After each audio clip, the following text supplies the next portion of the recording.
Um projeto polêmico, diversas vezes alterado, mas sequer votado. No período das comunicações parlamentares, quero aqui mais uma vez ressaltar então a todos os deputados e deputadas que teremos sessão na próxima terça-feira, às 9 horas da manhã, e também na terça-feira, às 14 horas. Pela terceira vez, no dia 17 de dezembro, o governo do Rio Grande do Sul adiou a votação da reforma tributária na Assembleia Legislativa do Estado.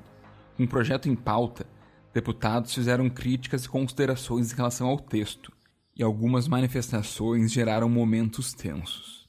Entre eles, o parlamentar do Novo, Fábio Osterman, contrário à proposta, e Matheus Wesp, do PSDB, favorável à medida, trocaram algumas acusações na tribuna.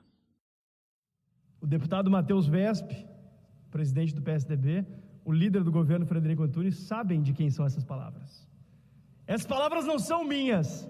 Essas palavras foram proferidas no dia 18 de outubro de 2018, no debate da Bandeirantes, pelo então candidato ao governo do Estado, senhor Eduardo Leite. Essas exatas palavras foram proferidas pelo governador, que se elegeu algumas semanas depois, a partir de promessas como essa. Se elegeu também a partir da promessa de, até o final do primeiro ano, colocar em dia o salário dos servidores públicos. Não poderia deixar de vir novamente a essa tribuna, face a alguns argumentos que escutei há pouco, principalmente aqueles que são ofensivos à figura do governador do estado do Rio Grande do Sul e que não condizem com a verdade, principalmente pelo fato de inferirem que o governador supostamente teria mentido em sua campanha eleitoral. Acho que mesmo que isso fosse verdade na interpretação de alguém, proferir isso da tribuna dessa forma não condiz, eu acho, com a postura parlamentar e com o munus público e aquilo que se espera dos representantes do povo gaúcho. Mas, não obstante isso... O líder do governo, Frederico Antunes, do PP, deixou as discussões sobre o projeto iniciarem, mas o quórum foi retirado para evitar o começo da análise. Isso porque não há votos favoráveis o suficiente. A nova data para apreciação é a terça-feira, dia 22 de dezembro, às 9 horas. Até lá, o governo continuará as articulações em busca de apoio, que está escasso. O item é o primeiro da pauta e nada mais será votado até a sua aprovação ou até mesmo rejeição. No Direto ao Ponto desta sexta-feira, nós comentamos as perspectivas dessa votação, que terá um impacto muito grande aqui no Rio Grande do Sul. Eu sou Eric Halpe, bem-vindos.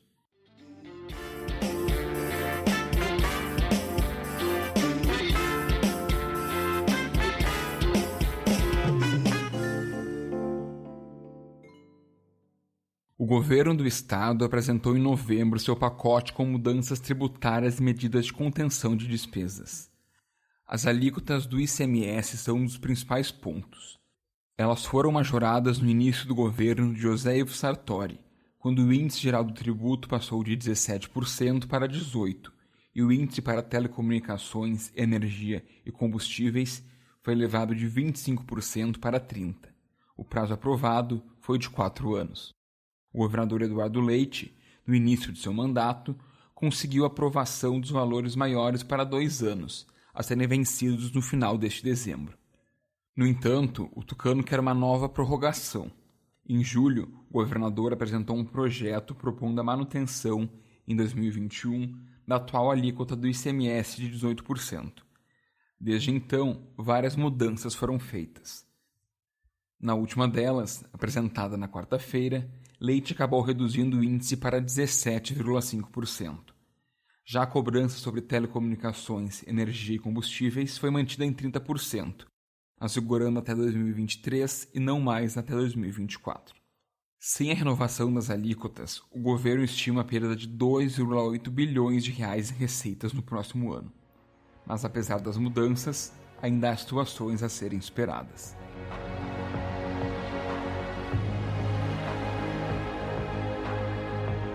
As duas últimas manifestações em favor do texto foram protagonizadas pela Federação das Indústrias do Rio Grande do Sul e da União Gaúcha em Defesa da Previdência Social e Pública.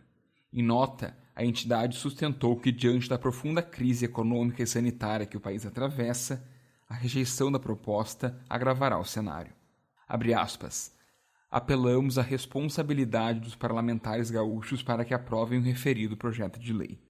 Fecha aspas. Porém, o presidente da Fiergues, Gilberto Porcelo Petri, considera necessária uma redução escalonada da alíquota de 30% para energia, telecomunicações e combustíveis.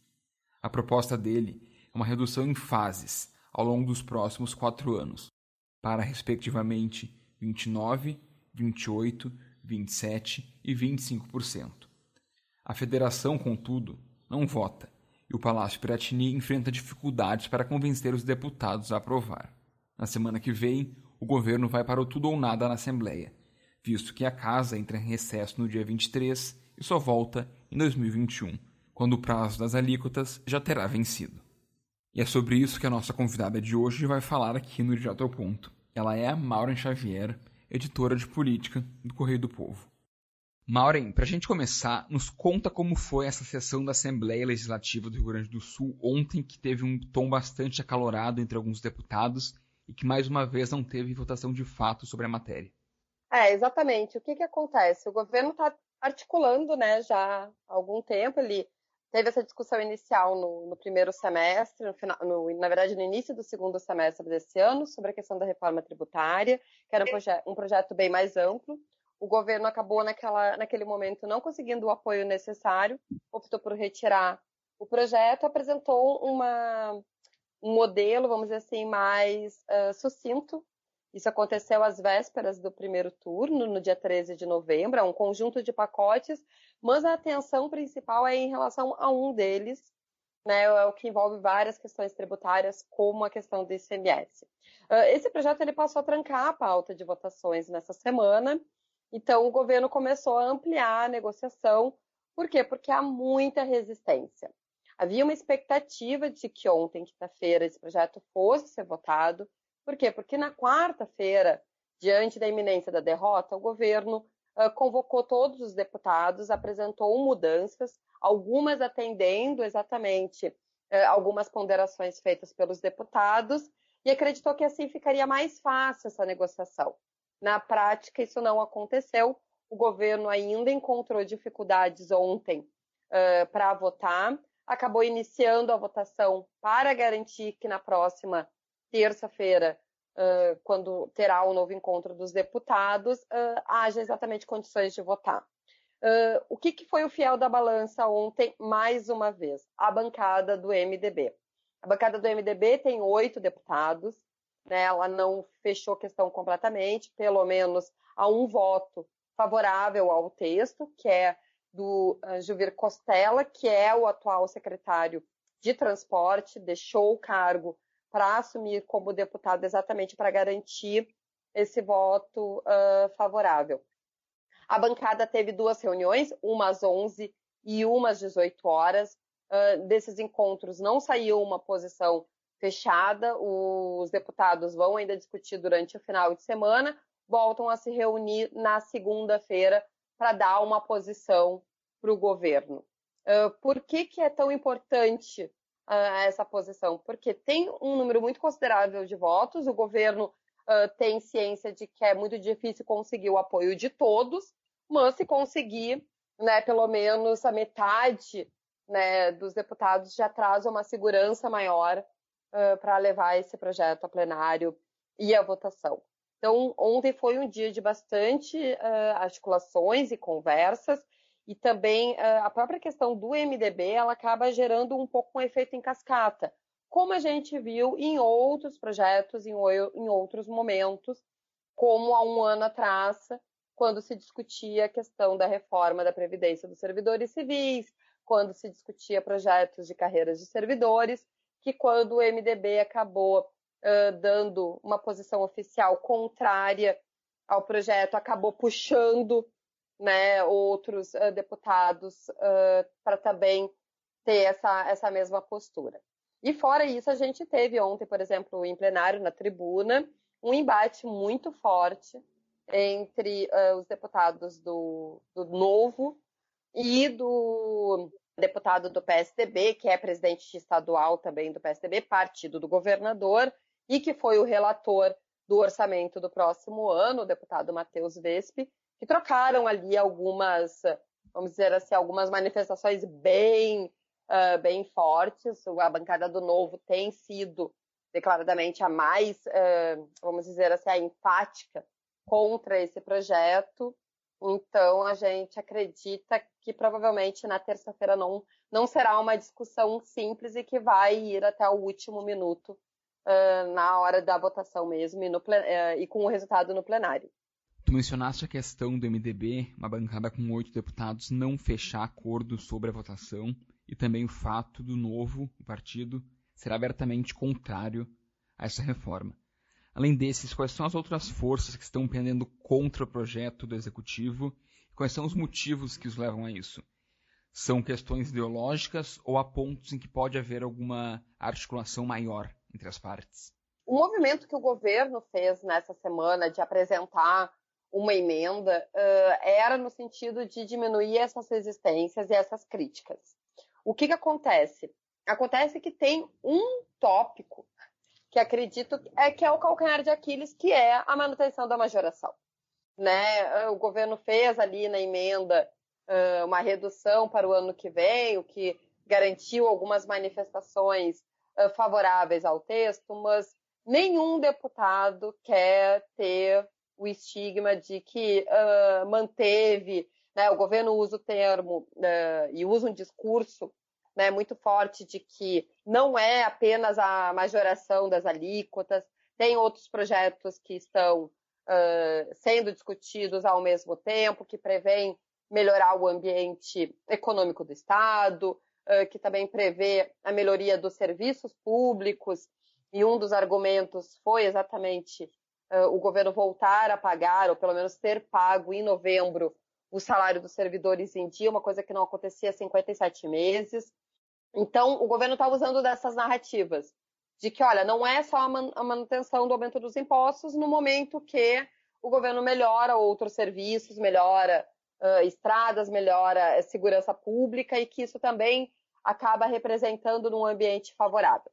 Só que tem muitos deputados que não estão recebendo isso como um discurso positivo, entendem isso como um discurso de chantagem, um discurso até de pressão mesmo, no sentido de que, na prática, essa majoração vai permanecer, né? Pelo menos uma boa parte dela. Um dos acenos que o governo fez foi de reduzir de 4 para 3 anos, né? A majoração, daí quando eu estou falando de majoração, é dos 30% em relação à energia, aos serviços de telecomunicações e aos combustíveis. Então, é um ponto muito forte. E tem um outro fator, que é qual? E isso tem sido relembrado, mesmo nos bastidores, né? O Novo, por exemplo, levou isso a público na tribuna, mas tem muitos deputados que falam isso nos bastidores, que é o quê? Olha, em 2018, no final do governo do José Ivo Sartori, o governo disse que precisava de mais 2 anos de majoração. Por que naquele momento ele não pediu 4? Ou por que ele foi tão enfático em dizer que ele precisava só 2?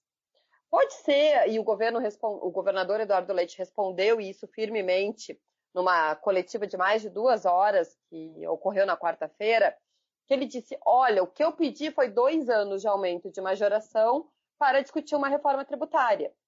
Né? É óbvio que esse debate, esse ano com a pandemia, ele acabou sendo completamente prejudicado, e tem também esse fator da própria pandemia em discussão.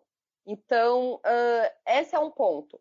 Qual é o outro ponto? O outro ponto foi que quando o governador pediu esse apoio, a Assembleia Legislativa era diferente. Né? Tu tinha outros deputados, tu tinha deputados que votaram, né, a favor e disseram porque estavam votando, estou votando para dar um voto de confiança ao governo, né, e que nesse momento já dizem assim, olha, o voto de confiança já foi dado. E outros que se elegeram com um discurso extremamente contra aumento de impostos, contra esse peso que eles chamam, né, do governo em cima do cidadão. Por exemplo, alguns integrantes do PSL alguns deputados do Democratas. Então, aí tu tem resistência, mas tu tem resistências também de outros partidos. Por exemplo, o PP, Progressistas, que tem deputados que disseram que não é o caminho correto, e essa bancada ela é a bancada do chefe da Casa Civil e do líder do governo, né? Então, inclusive, alguns MDBistas nos bastidores disseram o governo que busque votos dos outros partidos da sua bancada, inclusive, né, de partidos que deveriam estar defendendo lá na tribuna.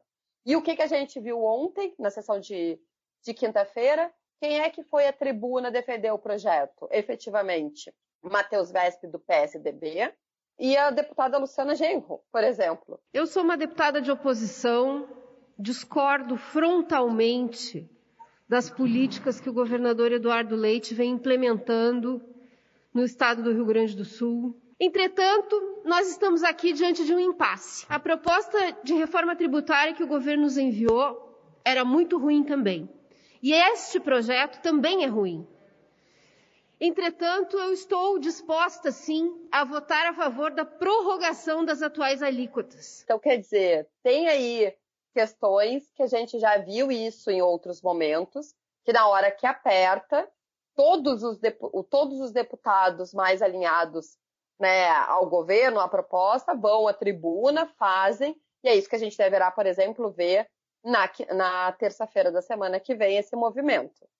Maureen, é interessante notar que nesse verdadeiro xadrez estratégico que tem se mostrado a votação, há até mesmo deputados da oposição que se mostram favoráveis à majoração das alíquotas, como Luciana Genro, do PSOL. Muitos podem se surpreender porque uma deputada de oposição vai se desgastar e, quem sabe, perder votos, perder apoios para prorrogar alíquotas de ICMS.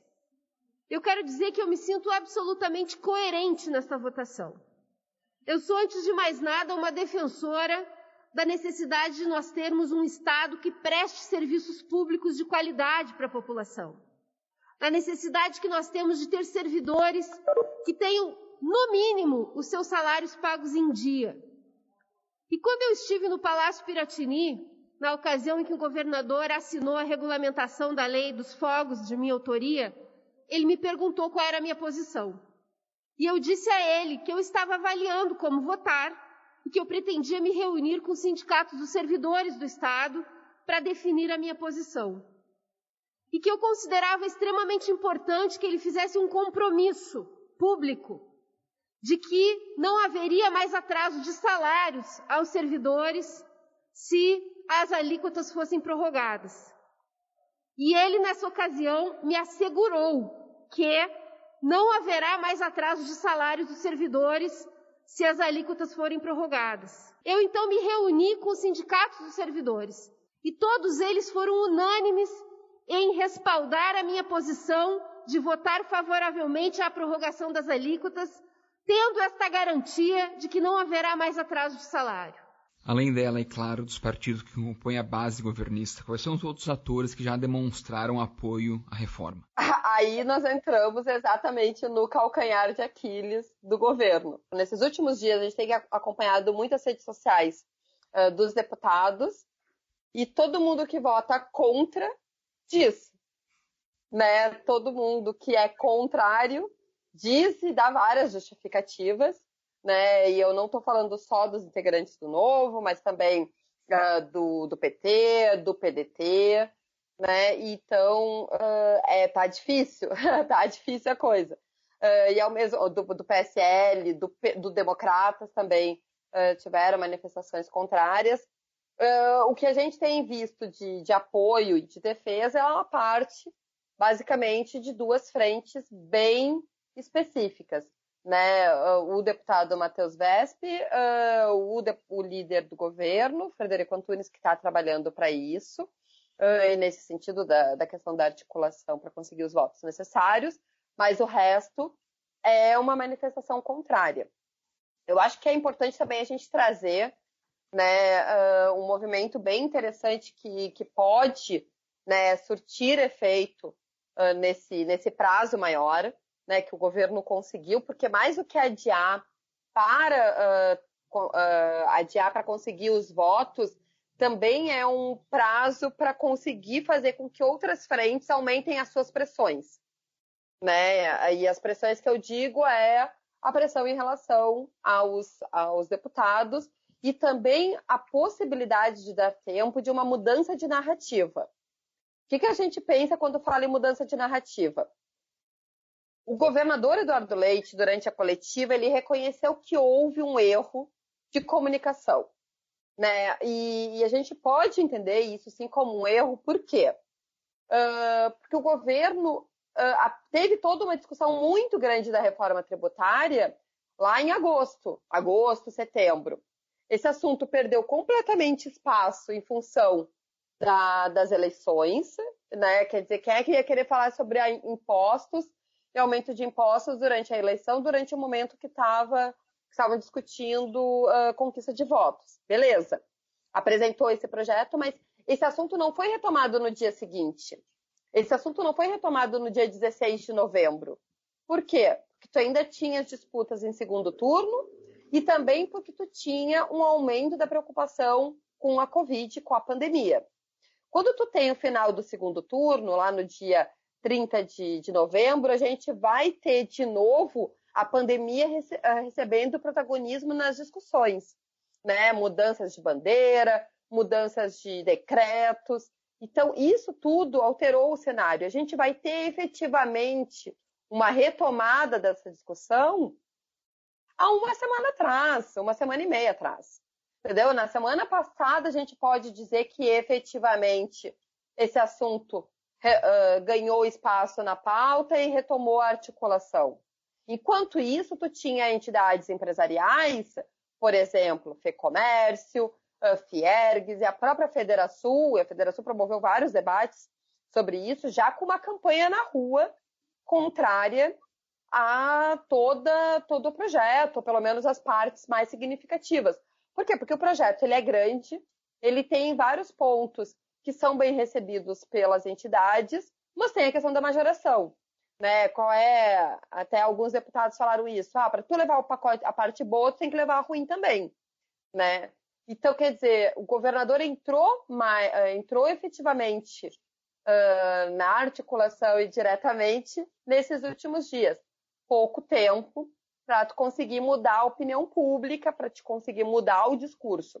Então, o que aconteceu? Na quarta-feira foi essa virada de chave, né? Porque na quarta-feira o governo fez um discurso muito mais apelativo, uma pressão emotiva e uma pressão social muito grande, quando o governador passa a falar com os empresários, dizendo: empresários, se vocês não aprovarem esse projeto, se os deputados não aprovarem esses projetos, vocês vão pagar mais imposto no ano que vem.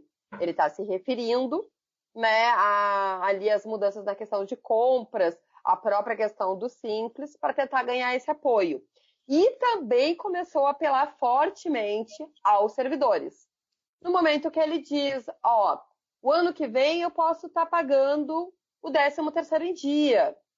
O ano que vem, vocês não vão talvez se preocupar em não pagar, iam atrasar o salário. Então, esses discursos que agora a gente vai ver se eles vão surtir efeitos ou não.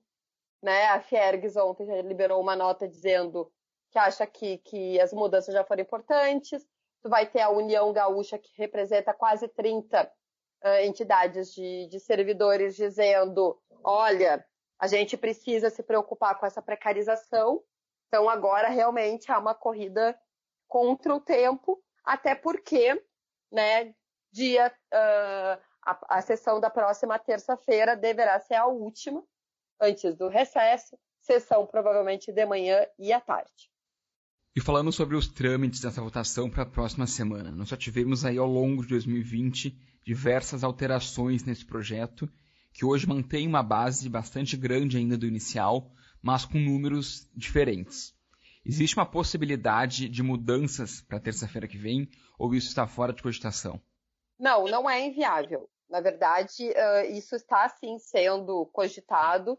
Por quê? Porque há alguns deputados que consideram que se o governo reduzir mais o tempo da majoração, né, ele tem condições de fazer uma articulação melhor. Por exemplo, ao invés de passar para 3 anos, passar para daqui a um ano só.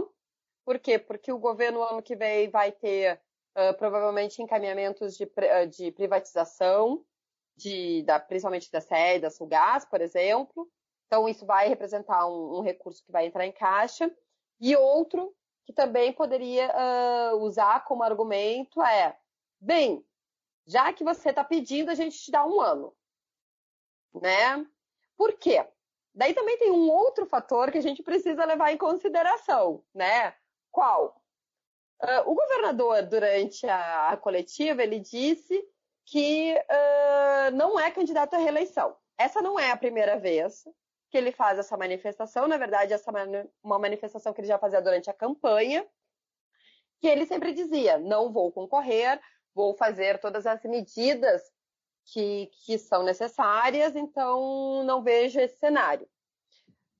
Depois de dizer tão enfaticamente que ele não é candidato, daqui a pouco, se ele se tornar candidato, pode gerar um chiado.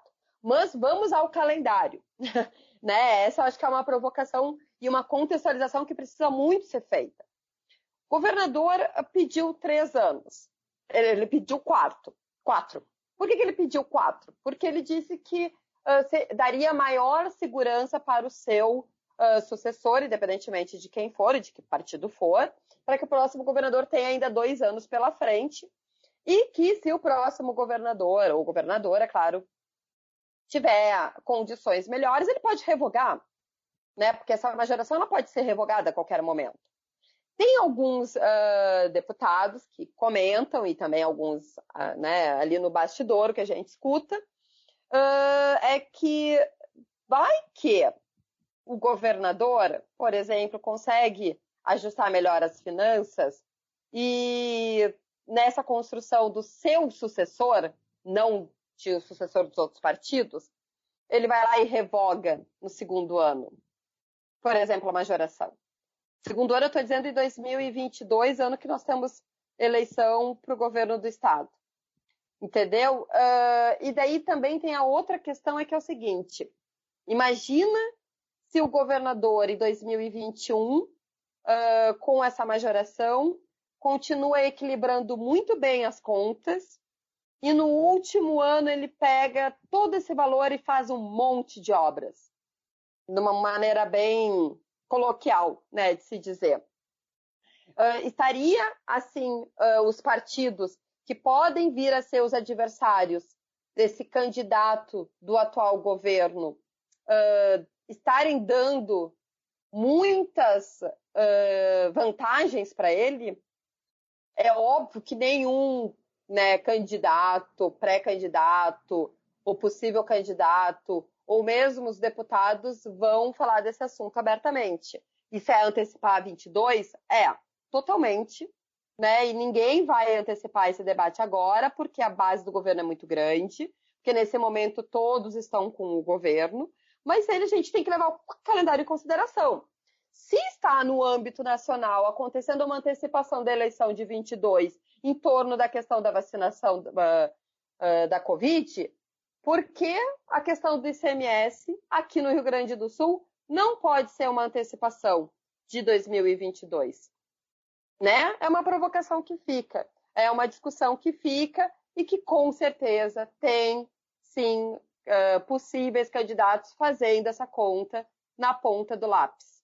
Então, eu acho que são alguns fatores que estão ali correndo bem por baixo, mas que estão presentes, né, nessa discussão e que a gente agora vai ter que aguardar como é que serão esses próximos passos. O Direto ao Ponto de hoje fica por aqui. Eu sou Eric Haupt e a edição é de Aleph Alencar. Até a próxima. Tchau, tchau.